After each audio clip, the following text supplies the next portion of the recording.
Yes, sir. Yes. Good. So let's go for the property card. आता property card म्हणजे काय basically आपण आता बघूया. तर प्रॉपर्टी कार्ड मध्ये आपण बघतो की मालमत्ता वर्ग मालमत्तामध्ये सांगणारा आपल्याला तो कार्ड असतो. ओके. सो लेट्स सी जसं आपलं 7/12 आहे तसं प्रमाणपत्र आपण त्याला म्हणतो प्रॉपर्टी कार्ड. त्याला एक मराठी शब्द आहे हे बघा माळविकेक पत्रिका that is called as property card. आता बघा the ownership of the non agriculture land is recorded as a property card, and this document showing the ownership right and the area of the property is made available from the urban land record. It is following the information: the city survey number, plot number, amount of tax, the area of property assessed, and the right of access, etc. म्हणजेच काय याच्यामध्ये आपल्याला सांगितलेलं आहे की 7/12 आणि property card हे दोघेही जमिनीशी रिलेटेड आहेत. ओके, नीट लक्षात ठेवा. Even though 7 and 12 extract and property card is both are related with the land, but the differences is the 7 and 12 or we can say the 7/12 extract म्हणजेच काय 7/12 आणि प्रॉपर्टी कार्ड म्हणजे मालमत्ता पत्र यांच्यामधला मेन डिफरन्स काय की 7/12 हा शेत जमीन बद्दल आपल्याला कल्पना सांगतो, परंतु प्रॉपर्टी कार्ड हे नॉन ॲग्रिकल्चर लँड म्हणजे जे जमीन किंवा जी जमीन शेतीसाठी जिचा वापर होत नाही त्याबद्दल आपण सांगत होतो. म्हणजे आपले घर झाले बरोबर, किंवा आपण जर एखादा प्लॉट विकत घेतलेला असेल, राईट, प्लॉट म्हणजे एखादी जमीन आपण विकत घेतलेली असेल ज्यावर आपल्याला नंतर जाऊन घर बनवायचं असेल किंवा नंतर जाऊन त्याच्यावरती फॅक्टरी करायची असेल किंवा त्याच्यानंतर नंतर जाऊन आपल्याला कोणता तरी कारभार उभा करायचा असेल, अशा प्रकारचे जेव्हा सिनारिओ तेव्हा जेव्हा आपण जे जमीन घेतो त्याला आपण प्लॉट असं म्हणतो. आणि ते प्लॉट बेसिकली प्रॉपर्टी कार्डमध्ये आपण त्यांचं आयडेंटिफिकेशन किंवा प्रॉपर्टी कार्डमध्ये त्यांच्या विभाजने आपण बघू शकतो. म्हणजेच काय की त्याला आपण मालमत्ता किंवा मालमत्ताचा दाखला त्याला आपण बोलू शकतो. Right. So here is the thing. आणि त्याच्यामध्ये आपण बघतो की त्याच्यामध्ये सुद्धा तेच म्हणजे डिटेल्स तेच आहे की एरिया किती आहे, पुन्हा त्याचा टॅक्स किती आहे हे, आणि त्याचा कोणत्या शहरामध्ये येतो, जसं आपण बोलतो कोणत्या शहरामध्ये, अँड द प्लॉट नंबर काय, अमाऊंट ऑफ टॅक्स काय, एरिया किती आहे आणि कोणाच्या नावावरती आहे हे सुद्धा आपल्याला जे इन्फॉर्मेशन आहे हे आपल्याला प्रॉपर्टी कार्डमधून भेटत असतो. So here is the thing, here is the basic differences by the 7/12 in between the 7/12 and property card म्हणजे 7 and 12 एक्स्ट्रॅक्ट आणि मालमत्ता और वी हॅव दी मिळकत पत्रिका. ठीक आहे. So let's go for the next point. आपण बघूया की ऑलवेज रिमेंबर सेशन मध्ये आपल्याला काय लिहिलं ते आपण बघूया. The factor affecting the land use, rural area, climate, soil and the type of slope, irrigation facilities, natural resources, government policies. म्हणजे बघा याच्यासाठी आपल्याला काय काय बघू शकतो की म्हणजे कोणत्या फॅक्टर म्हणजे कोणत्या गोष्टी आहे की अफेक्ट करतात म्हणजे कारणीभूत करतात की शेत जमिनीसाठी म्हणजे गावातल्या जमिनीसाठी. सर्वात पहिले क्लायमेट म्हणजे बघा जर व्यवस्थित पाऊस वगैरे पडला नाही किंवा जास्त ऊन वगैरे पडलं, ड्रॉट पडला मीन्स वॉट की जर उन्हाळा वगैरे सॉरी काय आपण त्याला म्हणू शकतो की दुष्काळ वगैरे पडला की दुष्काळ सिनारीज मध्ये तिथली जमिनीची पाणी कमी होतं आणि त्या लँडचे किंवा ते जमीन कुठे ना कुठं एक नापीक झालं होते किंवा तिथली कल्टिवेशन जी प्रॉपर्टी आहे ती कमी होण्याचे आपण बघू फर्टिलिटी बेसिकली ते आपण म्हणतो. नंतर सॉइल याच्यावरती त्याची डिपेंडन्सी आहे.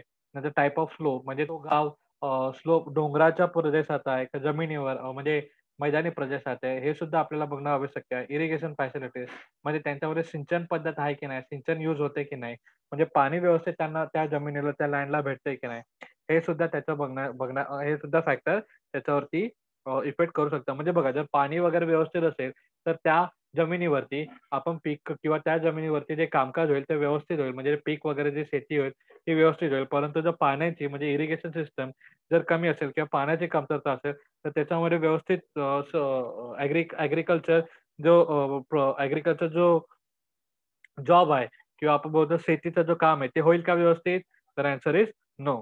तो आता आपण पुढे नॅचरल रिसोर्सेस म्हणजे अगेन दॅट कम की लाईक हवा वगैरे, उष्ण पाणी, जंगल आजूबाजूला कसं आहे हे सुद्धा त्याच्यावरती डिपेंडन्सी असते. आणि गव्हर्नमेंट पॉलिसीज म्हणजे गव्हर्नमेंट त्या एरियामध्ये कशा प्रकारे इंटरेस्ट दाखवतंय हे सुद्धा बघणं इम्पॉर्टंट आहे. म्हणजे कसं की बघा इन केस जर गव्हर्नमेंट तुमच्या इथं पाणी नसेल तर तुम्हाला विहीर खोदण्यामध्ये किंवा बोरवेल्स किंवा टॅप वॉटर हे असे जे सुविधा आहेत ते तुम्हाला प्रोव्हाइड करून किंवा त्यांना सस्टेन करून म्हणजे त्या सुविधा तुम्हाला देऊन, त्या सुविधा म्हणजे नळाचं पाणी किंवा आपण बोलू शकतो विहीर खोदण्यासाठी किंवा अशा प्रकारचे विविध जे उपक्रम आहेत ते राबवून तुम्हाला तिथला जो लाईफ आहे तो इझी आणि प्लस ॲग्रिकल्चरला हेल्प करण्याचे जर गव्हर्नमेंटचे पॉलिसीज असतील, गव्हर्नमेंटचे कामकाज असतील, तर आपण तिथे आरामात राहू शकतो. तर ते सुद्धा फॅक्टर आपल्या लँडवर म्हणजे अफेक्ट करू शकतात. So even though it is good effect or bad effect, but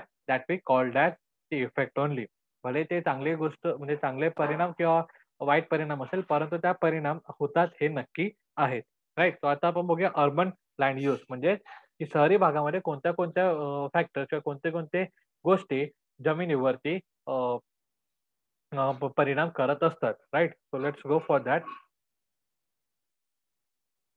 location and location and site म्हणजे ती जागा कोणत्या ठिकाणी आणि कशी आहे हे एक इम्पोर्टंट आहे. पुन्हा एकदा natural resources, housing development policies, transportation routes, industrialization, trade and commerce and the playing ground and the entertainment facilities and the again government facilities. म्हणजे पुन्हा एकदा आपण बोलतो की त्यांच्यामध्ये जसं शहरामध्ये सॉरी गावामध्ये आपल्याला इफेक्ट होताना बघत होतो, तसेच शहरामध्ये सुद्धा चांगले आणि वाईट इफेक्ट होणारे आपण बघू शकतो, की बघा जर इंडस्ट्रियलायझेशन बद्दल आपण बोलूया, जर कारखाने नदीच्या आजूबाजूला किंवा शहराच्या जवळ एक ओढा किंवा नाला जात असेल किंवा नदी जात असेल, तर तिथे जर जास्तीत जास्त फॅक्टरी असेल, तर त्याचा परिणाम होऊ शकतो किंवा जर रेसिडेन्शियल एरिया म्हणजे काय ते राहण्याचा जो म्हणजे लोकवस्ती हे ज्या कारखान्याच्या आजूबाजूला असेल, तर पुन्हा एकदा त्याच्या दूषित हवा किंवा त्याच्यामधून येणाऱ्या दूषित पाण्यामुळे आपल्यालाही त्रास होऊ शकतो. तर अशा प्रकारचा एक सिनेरिओज पण होऊ शकतो आणि प्लस एक चांगला इफेक्ट पण होऊ शकतो, की जर थोडा लांब असेल, तर आपण ट्रान्सपोर्ट फॅसिलिटी चांगली असते. त्याच्यामुळे आपण सहजरित्या कुठे ना कुठे जाऊ शकतो. These are the things. तर अशा प्रकारचे काही-काही गुड इफेक्ट अँड बोलतो ना बॅड इफेक्ट म्हणजे चांगले परिणाम आणि वाईट परिणाम हे दोन्ही परिणाम आपण इकडे बघू शकतो. Right? So let's go for the next point की गिव्ह इट अ ट्राय. आपण बघूया त्यांनी इथं काय दिलेलं आहे आपल्याला बेसिकली आणि एक पाय चार्ट आपल्याला पुन्हा एकदा दिलाय. The area under the forest, non agriculture land and the grazable and the cultivation fallow and the fallow land and the area under crops. तर बघा the Maharashtra state land in use म्हणजे महाराष्ट्राबद्दल जमीन कशाप्रमाणे use होते ते यांनी तिथे दाखवलेलं आहे. तर बघा 56% आपल्याला एरिया अंडर क्रॉप्स म्हणजे शेत जमीन आपण बोलतो. एरिया अंडर फॉरेस्ट म्हणजे जंगलामध्ये आपण बघू शकतो की 16.9% ची जमीन नॉन एग्रीकल्चर म्हणजे ज्या जमिनीवर शेती होत नाही ते ह्या 10% 10.2% जमीन नंतर गजाबल अँड द कल्टिवेबल फॅलो म्हणजे जी जमीन आपण बोलतो नॉर्मल पडीक ठेवलेली आहे. त्याच्यावरती नंतर फ्युचरमध्ये आपण बघू शकतो की त्याच्यावरती ॲग्रीकल्चर होऊ शकते. These are the 7.9 and the fallow land म्हणजे जे परिपूर्ण पडीक जमीन आहे ते आपण बघू शकतो की 8.3% तिथे लँड आपण बघू शकतो. So here is the thing की आपण बघू शकतो की these are the scenarios. Okay. So the percentage of the land use त्यामध्ये लँड यूजचे पर्सेंटेज आपण बघूया. तर आपल्याला बघितलं बघा टोटल ॲग्रीकल्चर लँड, फॅलो पडीक जमीन, नंतर non agriculture and the post and the pasture and we can call the non agriculture and forest. म्हणजेच काय? तर म्हणजेच आपण होल्ड ऑन.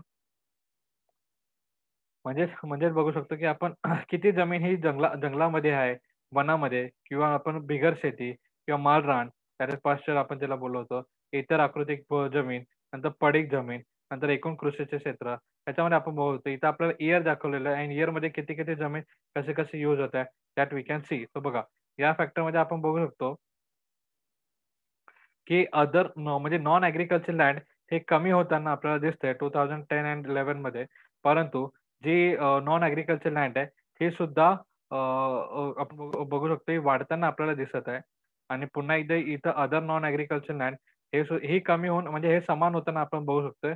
परंतु आपली जी पडीक माळरान आहे, हा माळरान कुठे ना कुठे आपल्याला कमी होताना दिसत आहे. म्हणजे जे माळरान म्हणजे कोणते जमीन, पॅस्चर्स म्हणजे कोणती लँड की that land is used for the grass growing or grass plate जे आपण जे म्हणतो, ग्रासलँड ज्याला आपण म्हणतो ती वाली जमीन तिथे कुठे ना कुठे पर्सेंटेज कमी झालेला आपण बघू शकतो.